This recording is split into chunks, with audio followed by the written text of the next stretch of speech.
Hey guys, I'm Slicks77, back with another Skyrim Strongest Stories.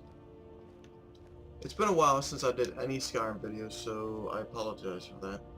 And I do have quite a few books to read, so there's going to be a few of these in rapid succession. As always, I don't know how long these books are since I've never read them to begin with. And the one we're going to read is called The Second Seed, 2920 Second Seed, Volume 5. And where you can find that is, well, not actually a location with a name, sad to say. I found it like right around here. You'll find a broken down, what looks to be the remains of a tower, with what I found was some paper, gold, a coin purse, and a quill with the book. So that's where you'll find it, right between Broken Fang Cave and Swindler's Den. And when you pick this up, you will get a +1 increase in your speech. So it's definitely worth it if you're trying to level up your speech. Second Seed, Book 5 of 1920, The Last of the First Era, by Carvaluk Tanway. 10 Second Seed, 1920, The Imperial City Serial. Your Imperial Majesty, said the Pontinet Versadu Shy, opening the door to his chamber with a smile. I have not seen you lately. I thought perhaps you were indisposed to the lovely Rizia. She's taking the baths at Mia Korup, the Emperor Remen III said miserably. Please come in. I've reached the stage where I can only trust 3 people. You, my son the prince, and Rizia, said the Emperor petulantly. I can't roll my tongue. I'm sorry if that annoys you. My entire council is nothing but a pack of spies. What seems to be the matter, Your Imperial Majesty? Asked the Pontinet Versadu Shy, sympathetically, drawing the closed-thick curtains on his chamber. Instantly, all sound outside the room was extinguished, echoing footsteps in the marble halls and birds in the springtime gardens. I've discovered that a notorious poisoner and Orma tribeswoman from Black Marsh called Kachchika was with the army at Sia Suvio while we were encamped there when my son was poisoned. Before the Battle of Bodrum, I'm sure she would have preferred to kill me, but the opportunity didn't present itself. The Emperor fumed. The Council suggests that we need evidence of her involvement before we prosecute. Of course they would, said the Pontinet thoughtfully. I gotta look that word up. Particularly if one or more of them was in on the plot. I have a thought, Your Imperial Majesty. Yes, said Roman impatiently. Out with it. Tell the Council you're dropping the matter, and I will send out the guard to track this Katsuya down and follow her. We will see who her friends are and perhaps get an idea of the scope of this plot on Your Imperial Majesty's life. Yes, said Raman with a satisfied frown. That's a capital plan. We will track this scheme to whomever it leads to. Decidedly, Your Imperial Majesty, smiled the Pontinet, parting the curtain so the Emperor could leave. In the hallway outside was Versadu Shy's son, Savarine Kothrak. The boy bowed to Emperor before entering the Pontinet's chamber. Are you in trouble, father? Whispered the Avakari lad. I heard the Emperor found out what's your name, the poisoner. The great art of speechcraft, my boy, said Versadu Shy to his son, is to tell them what they want to hear in a way that gets them to do what you want them to do. I need you to get a letter to Katsuka and make certain that she understands that if she does not follow the instructions perfectly, she is risking her own life more than ours. 13 Seed, 2920, Mia Korup Cyrodiil. Rizia sank luxuriantly into the burbling hot spring, feeling her skin tingle like it was being rubbed by millions of little stones. The rock shelf overhead sheltered her from the misting rain, but let all the sunshine in. streaming in layers through the branches of the trees. It was an idyllic moment in idyllic life, and she was finished. She knew that her beauty would be entirely restored. The only thing she needed was a drink of water. The bath itself, while wonderfully fragrant, tasted always of chalk. Water, she cried to her servants. Water, please. A gaunt woman with rags tied over her eyes ran to her side and dropped a goat skin of water. Rija was about to laugh at the woman's prudery. She herself was not ashamed at her naked body. But then she noticed through a crease in the rags that the old woman had no eyes at all. She was like one of those Aura tribeswomen Rija had heard about, but never met. Born without eyes, they were masters of their own senses. The lord of the Kurup hired every exotic servant she thought her to herself. In a moment, the woman was gone and forgotten. Rija found it very hard to concentrate on anything but the sun and the water. She opened the cork, but the liquid had a strange taste, metallic smell to it. Suddenly she was aware that she was not alone.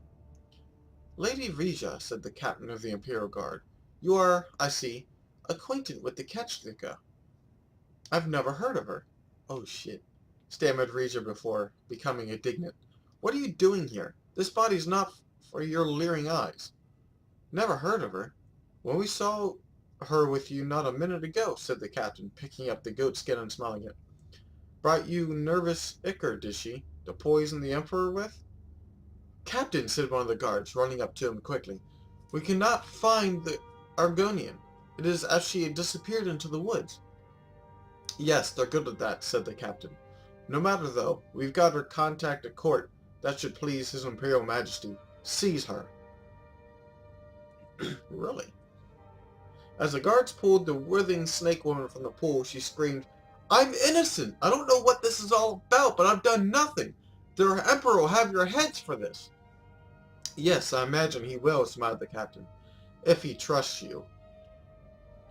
21 Seed, 1920, Gideon Black Mosh. The Sow and Vulture Tavern was the sort of out-of-the-way place that... How the hell do you say that name? Threok favored for these sorts of interviews. Besides himself and his companion, there were only a couple old sea dogs in the shadowy room, and they were unconscious from drink than aware. The grime of the unwashed floor was something you felt rather than saw. Copious dust hung in the air, unmoved in the sparse rays of dying sunlight. You have experience in the heavy combat, asked Threok. The reward is good for his assignment, but the risks are great as well. Certainly I have combat experience, replied Miramor, haughtily. I was at the Battle of Bodrum just 2 months ago. If you do your part and get the Emperor to ride through Dajia Pass with a minimal escort on the day and time we've discussed, I'll do my part. Just be certain that he's not traveling in disguise. I'm not going to slaughter every caravan that passes through in the hopes that it contains Emperor Riman. Threok smiled, and Miramor looked at himself in the Kothringai's reflective face. He liked the way he looked. The consummate confidence professional. Agreed, said Threok, and then you shall have the rest of your gold. Threok placed the large chest on the table between them. He stood up. Wait a few minutes before leaving, said Threok. I don't want you following me. Your employers wish to remain their anonymity if by chance you are caught and tortured. Fine by me, said Miramor, ordering more grog. Threok rode his mount through the cramped labyrinthian streets of Gideon, and both he and his horse were happy to pass through the gates into the country. The main road to Castle Giovis was flooded as it was every year in spring tide, but Threok knew a shorter way over the hills, riding fast under trees and drooping with moss and treacherous slime-coated rocks. He arrived at the castle gates in 2 hours' time. He wasted no time in climbing to Tavia's cell at the top of the highest tower. What did you think of him? Asked the Empress. He's a fool, read Ryuk. So that's what we meant for the sort of assignment. 30 Seed, 1920, Thurzo Fortress, Cyrodiil. Rija screamed and screamed and screamed. Within her cell, only her audience was the giant gray stones crusted with moss but still sturdy. The guards outside were to deal with her as they were death to all prisoners. The Emperor Mausoleum in the Imperial City had likewise been deaf to her cries of innocence. She screamed, knowing well that no one would likely hear her ever again. 31st Seed, 2920, Cavus Rim Pass, Cyrodiil. It has been days, weeks since Turla has seen another human face, Cyrodiil or Dunmer. As she trod the road, she thought to herself how strange it was that such an uninhabited place as Cyrodiil had become the imperial province, seat of an empire. Even the Bosmer and Valenwood must have more populated force than this heartland wood. She thought back. Was it a month ago, too, when she crossed the border from Merowyn to Cyrodiil? It had been much colder then, but other than that, she had no sense of time. The guards had been brusque, but as she was carrying no weaponry, they elected to let her through. Since then, she had seen a few caravans, even shared a meal with some adventurers camping for the night, but met no one who would give her a ride to a town. Turla stripped all her shawl and dragged it behind her. For a moment, she thought she heard someone behind her and spun around. No one was there, just a bird perched on a branch making a sound like laughter. She walked on and then stopped. Something was happening. The child had been kicking in her belly for some time now, but this was a different type of spasm. With a groan, she lurched over to the side of the path, collapsing to the grass. Her child was coming. She lay on her back and pushed. She could barely see with the tears of pain and frustration. How had it come to this? Giving birth in the wilderness, all by herself, to a child whose father was the Duke of Mournhold. Her scream of rage and agony shook the birds from the trees. The bird had been laughing at her earlier, flew down to the road. She blinked, and the bird was gone, and in its place a naked elf man stood, not as dark as Dunmer, but not as pale as Altmer. She knew at once it was an Aeliad, a wild elf. Turla screamed, but the man held her down. After a few minutes of struggle, she felt a release and then fainted away. When she awoke, it was to the sound of a baby crying. The child had been cleaned and was lying at her side. Turla picked up her baby girl, and for the first time that year, she felt tears of happiness stream down her face. She whispered to the trees, "Thank you," and began walking with her babe in the arms down the road to the west. The years continued in mid-year.